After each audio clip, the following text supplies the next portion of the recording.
Oi gente, tudo bem? Eu sou a Adriele, sou psicopedagoga e hoje conversar um pouquinho com vocês o meu estúdio improvisado sobre a aprendizagem, né, nesse período de quarentena. Eu vou trazer 3 dicas pensando nesse público, tá? Pais, professores, alunos, pensando no que eu tenho visto ultimamente que está acontecendo no mundo em função dessa Covid-19. Vou me apresentar rapidamente, tá? Eu trabalho atualmente com psicopedagogia clínica, eu tenho um consultório em Guaíba, no centro, e eu atendo crianças, adolescentes, adultos com dificuldade de aprendizagens, transtornos de aprendizagem de neurodesenvolvimento, faço avaliação e terapia deste público. E também atendo algumas famílias que buscam entender melhor o desenvolvimento dos seus filhos num formato de consultoria. A minha formação base é o curso normal e a pedagogia. A minha pedagogia é a habilitação em multimeios e informática educativa pela PUC. Então, eu tenho experiência na área de tecnologia educacional, na parte de robótica, educação à distância. Trabalhei um bom tempo fazendo formação de professores para o uso das tecnologias de comunicação e informação, uma área que eu gosto bastante. Tenho uma linha de estudos voltada para as TICs e para a psicopedagogia, algumas pesquisas, enfim. E eu estou finalizando agora pós-neuro, psicopedagogia clínica.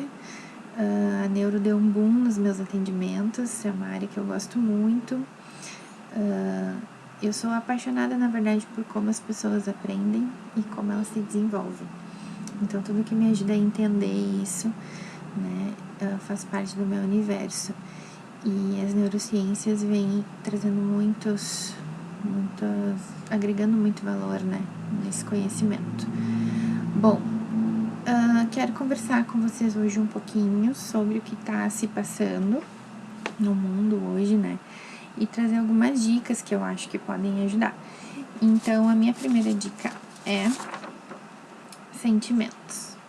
Acolher, validar, nomear os nossos sentimentos. Eu acho que isso é bem importante hoje. Eu tenho visto muitos atropelos, né? Do nada, a nossa reconfiguração familiar mudou.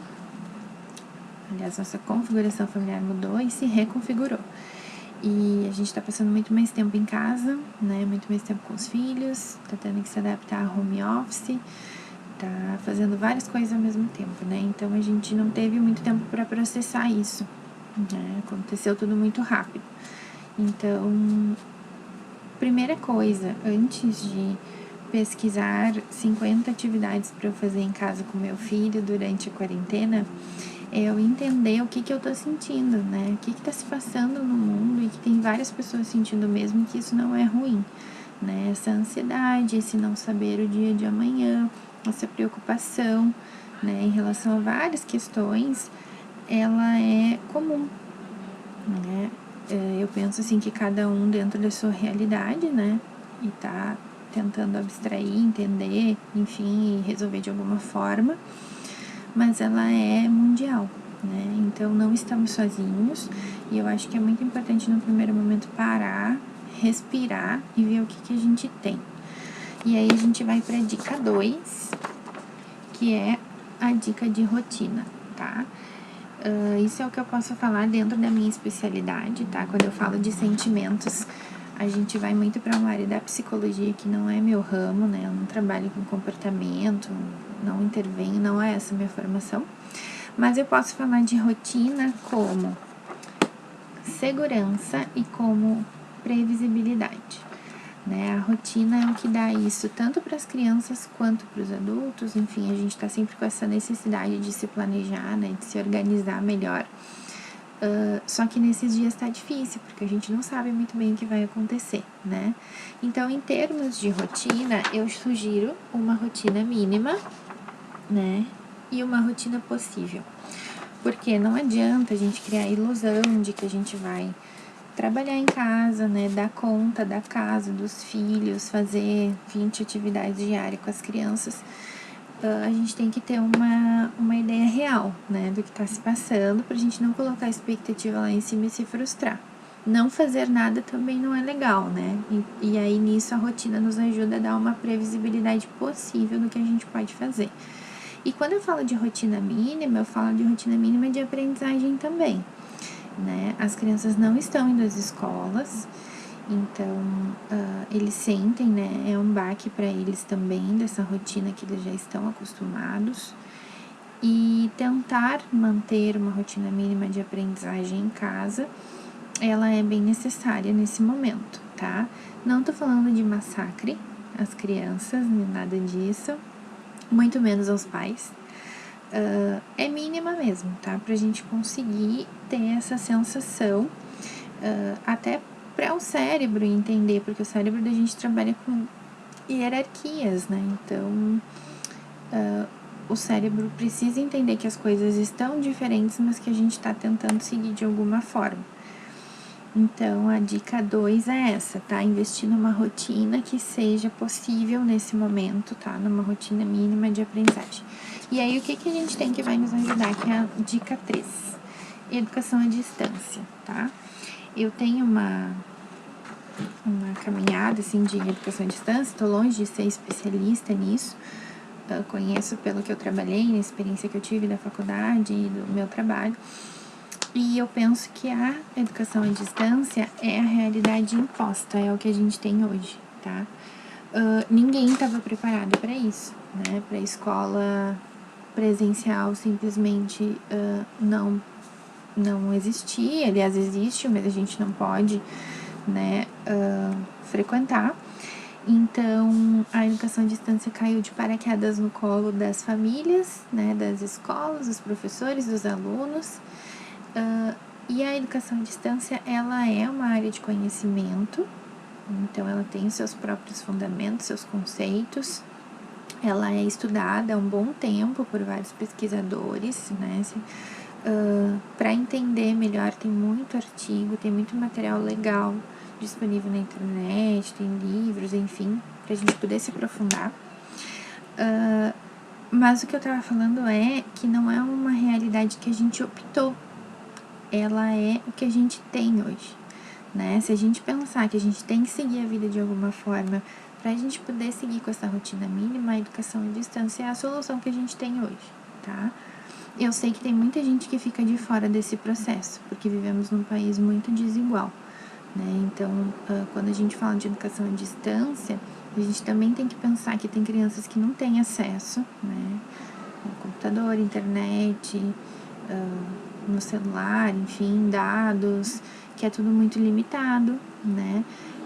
Eu tenho visto bastante escolas optando por enviar atividades, né?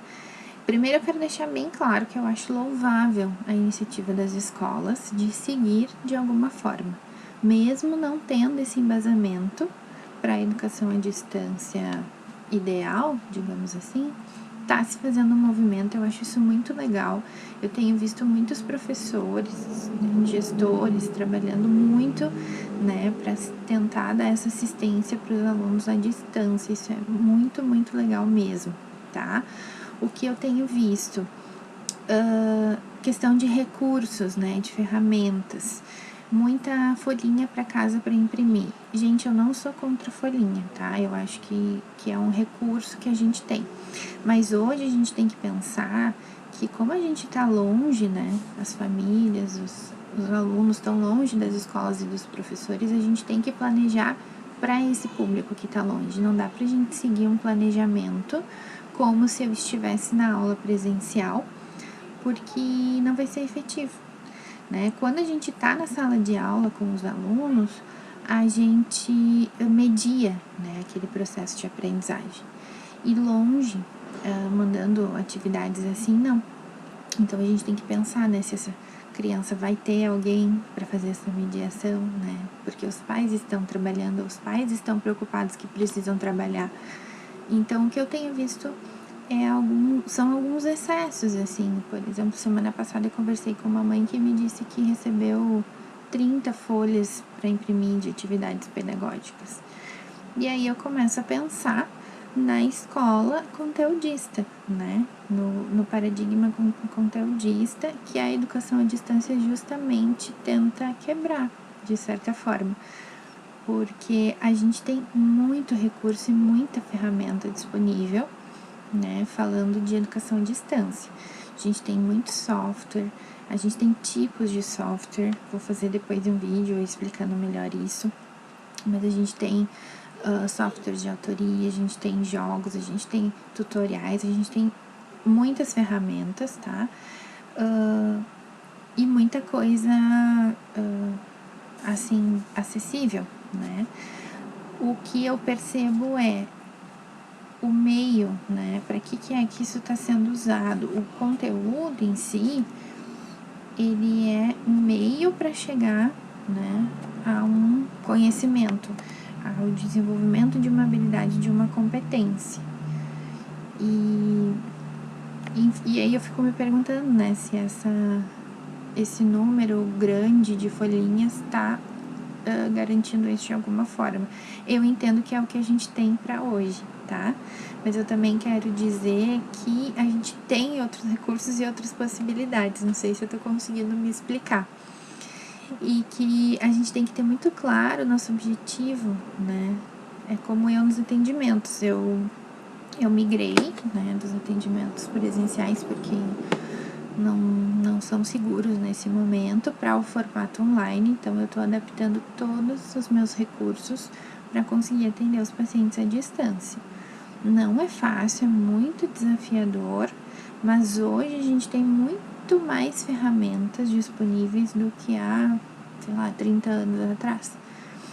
Então, assim, qual é a minha preocupação e o que eu tô vendo que hoje está causando um estresse, assim, para os professores é que se tem que produzir conteúdo de conteúdo. Então, criar atividades e, enfim, usar as próprias folhinhas, né, de coisas que a gente pode até já ter disponível como recurso EAD e não sabe. Então, a gente tem, assim, muito objeto de aprendizagem, ambiente virtual de aprendizagem. A gente tem as ferramentas do Google, que são muito boas e são gratuitas, que a gente pode usar ao nosso favor. Enfim, tem várias possibilidades de aplicação, tá? Só que a gente tem que pensar na educação à distância como um instrumento de leveza nesse momento e não de levar mais problemas e mais estresse para as famílias. Eu vejo algumas colocações, meio julgamento, assim, de que agora os pais estão vendo, né, o que acontece nas escolas e tal. A minha realidade é meio diferente, porque os pais dos meus pacientes, eles são pais engajados, né, a maioria, tanto é que estão comigo, estão fazendo acompanhamento. E eles estão tentando dar conta, sim, do jeito deles, né, da realidade de cada família. E muitos estão ficando cansados e estressados, né, nessa função de ter muito conteúdo para dar conta, porque não tem a formação dos professores para fazer isso, né. Então, acho que a ideia não é transpor papéis, é justamente pensar nesse momento o que cada um pode fazer para ajudar. Então, a educação à distância, ela pode ser uma grande aliada, né, se a gente entender realmente para que ela serve. Tem muita ferramenta de comunicação síncrona, assíncrona que a gente pode usar, né, para facilitar esses momentos de mediação. E eu acho que o principal aqui é a gente conseguir pensar no paradigma, assim, que tá envolvido nisso tudo. Eu acho, assim, o mundo tá mudando, tá, gente? Eu penso que nada acontece por acaso, enfim, não vou falar minhas teorias da vida sobre isso, mas eu penso que a gente tá tendo que se readequar todo mundo, né, nesse momento. Então, é bem importante que a escola também consiga fazer isso, e que as famílias entendam isso e os alunos também, né? Foi tudo rápido, caiu tudo muito de paraquedas, ninguém tá entendendo muito bem, né, como trabalhar, mas é importante que a gente tenha agora diretrizes, né, nesse sentido, pra gente conseguir se organizar, porque a gente não sabe quando as aulas voltam, né? A gente não sabe qual vai ser a situação nos próximos tempos, então a gente tem que trabalhar com o que a gente tem, tá? E recursos existem, só que se a gente cair naquele paradigma conteudista, vai ficar difícil, tá? A gente tem softwares, jogos, recursos virtuais que ajudam, por exemplo, a desenvolver raciocínio lógico matemático, tá? A desenvolver habilidades de leitura, de compreensão. Então, a gente fala do que está por trás desse conteúdo, entendem? Eu posso eventualmente mandar uma folhinha de expressões numéricas para o meu aluno, né, para ele responder e me mandar uma foto das respostas para não ter que imprimir a folha, porque a gente sabe que não é todo mundo que tem impressora em casa. A gente sabe que tinta de impressora é uma coisa muito cara e é um momento de controle de gastos. E a gente sabe que sair para imprimir não deveria ser uma opção, né? Então, a orientação é que a gente fique em casa. Posso mandar essa folhinha eventualmente? Posso. Mas eu também posso usar um monte de material disponível, de recursos de educação à distância, que vão me ajudar a desenvolver nesse aluno que está em casa o raciocínio lógico matemático por trás dessas expressões numéricas, que é o que realmente nos importa, né, na vida.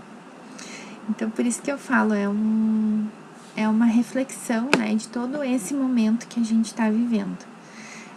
Eu tô vendo professores muito estressados, né, tendo que criar muita coisa, família estressada recebendo muita coisa, alunos que não estão dando conta de fazer tanta coisa, porque a gente tem que pensar que não é só isso que a gente tá fazendo, né, gente? Tá todo mundo preocupado. Por isso que lá no começo eu falei que a gente tinha que entender os sentimentos.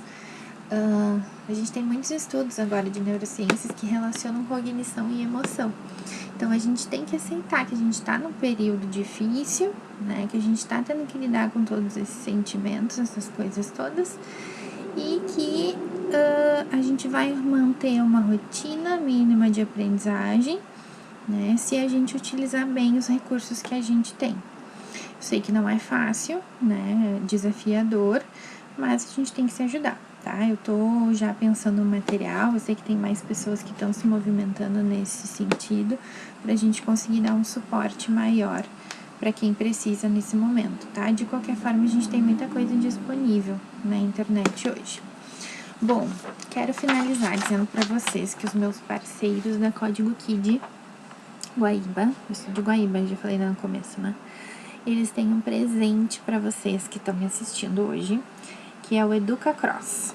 O EducaCross é um software que foi desenvolvido pela Código Kid e que trata justamente do que eu estava falando para vocês em relação ao que eu acredito de educação à distância, que a gente tem de estudos, tá? Ele é um software online, matemático, e ele trabalha de uma forma muito lúdica o desenvolvimento do raciocínio lógico nas crianças. Ele é muito bonitinho e ele é um presente para vocês que estão me assistindo hoje. Então, quem tiver interesse de ter acesso ao EducaCross, vai contatar o pessoal da Código Kid, tá bom? Eles têm um videozinho já explicando, que é bem legal.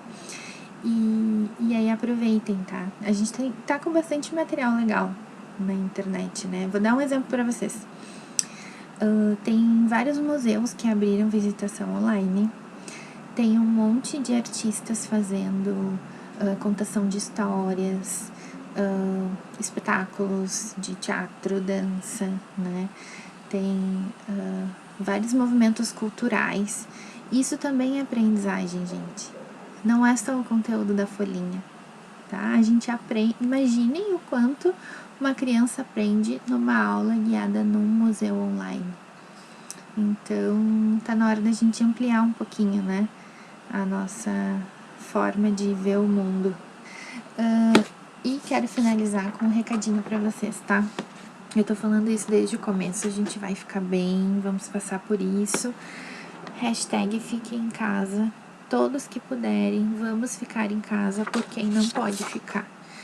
né? Eu acho que esse é o desejo de quem tá lá na linha de frente, se expondo, e aí por eles a gente faz o que a gente pode ficando em casa, tá bem? Eu fico à disposição de vocês, mandem dúvidas, comentários, a gente vai interagindo. Acho que não esqueci de nada do que eu separei para falar hoje. Levem a aprendizagem nesse período de uma forma leve, tá? A aprendizagem constrói, ela não é algo ruim, ela é para ser encantadora. É o jeito que eu vejo como as pessoas aprendem. E eu queria passar um pouquinho disso para vocês hoje também. Tá bom? Um beijo!